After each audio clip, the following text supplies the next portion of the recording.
వచ్చినప్పుడు నేనేం తప్పు చేయలేను సార్. తప్పు చేస్తుంటే నేను పనిష్బుల్ అవుతాను గవర్నమెంట్ ద్వారా.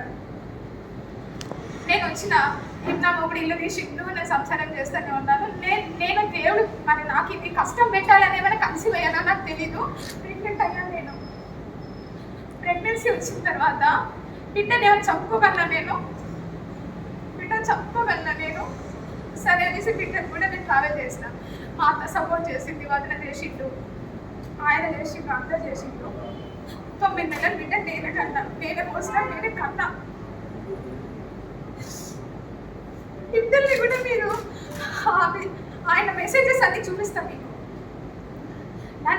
నేను ఇంకొకరి భార్య అని తెలిసి, నేను ఇంకొక బిడ్డకి తల్లినని తెలిసి కూడా నన్ను ఎంత హరాస్ చేశాడు, మీకు సెక్సువల్ హరాస్ ఎంత చేశాడో అన్ని చాటింగ్ చూపిస్తాను.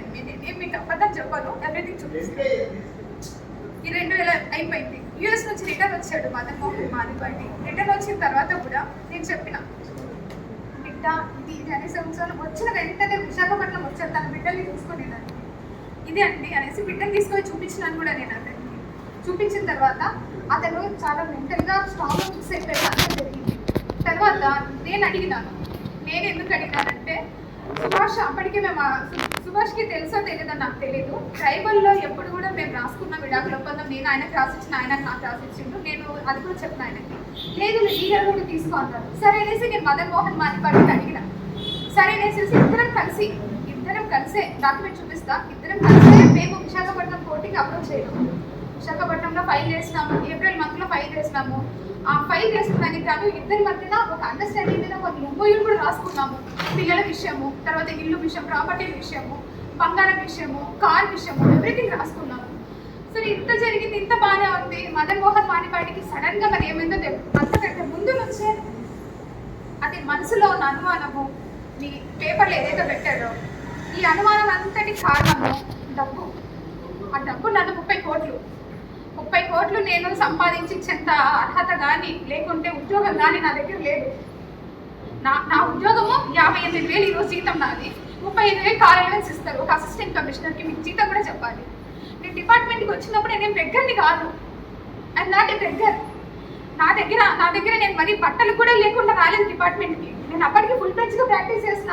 నెలకి నాకు కనీసం 70,000 జీతం వచ్చిండేది నాకు. నేను చాలా కష్టపడేది. ఇద్దరు సీనియర్ల దగ్గర వర్క్ చేయడం అంటే అంత ఈజీ కాదు. మీరు ప్రాక్టీస్ చేస్తే మీ ఎవరైనా చేస్తుంటే మీకు అర్థమవుతుంది. నెలకి 70,000 ఈజీ. ఎంత తిన్నా, ఎంత పడేసుకున్నా 20,000 కంటే ఎక్కువ ఖర్చు అవ్వదు. 50,000 ఏం చేసుకుంటాను ఆడపిల్లని? ఎప్పుడో దాచుకునేదాన్ని, బంగారం కొనుక్కునేదాన్ని, బట్టలు కొనుక్కునేదాన్ని. ఎందుకంటే అప్పటికే మదన్ మోహన్ మాదిపాటి ఆయన ఆల్రెడీ సంపాదిస్తూ ఉన్నాడు. నేను ఎవరికి పెట్టుకునే పని లేదు. ఎంత సేపు వచ్చింది సంపాదించిందంటే నేను ఎవ్రీ ఇయర్ ప్రాపర్టీ స్టేట్మెంట్స్ ఇచ్చాను. చూసుకున్నా నా పేరు మీద ఏమేమి ఉంటాయి, ఏమేమి కదా ఇప్పుడు మీరు ఆధార్ కార్డ్ కొట్టినా, పాన్ కార్డ్ కొట్టినా వస్తుంది. బట్ ఒక్క విషయం ఏంటంటే I'm not a beggar. Especially ఏంటంటే ఇంత ఇష్యూ జరగడానికి కారణం ఐఎమ్ ఓన్ ట్రైబ్. నేను ఒక ఎస్టీ అమ్మాయిని కాబట్టి ఇంతమంది నన్ను టార్గెట్ చేశారు. ఇంతమంది అంటే అందరినీ నేను అనలేనండి. నన్ను ఎవరైతే ఇంతగా ఎలా మాట్లాడుతున్నారు అనేది నాకు ఈరోజు కనీసం మీరు ఒక్కొక్కటి చెప్పాలి. మీరు అదే వేరే కులం వాళ్ళని చెప్పగలరా? ఒక ట్రైబ్ అమ్మాయి నేను ఉద్యోగం చేయకూడదా? నేను మంచి బట్టలు వేసుకోకూడదా? నేను నగలు వేసుకోకూడదా? నేను సంపాదించకూడదా?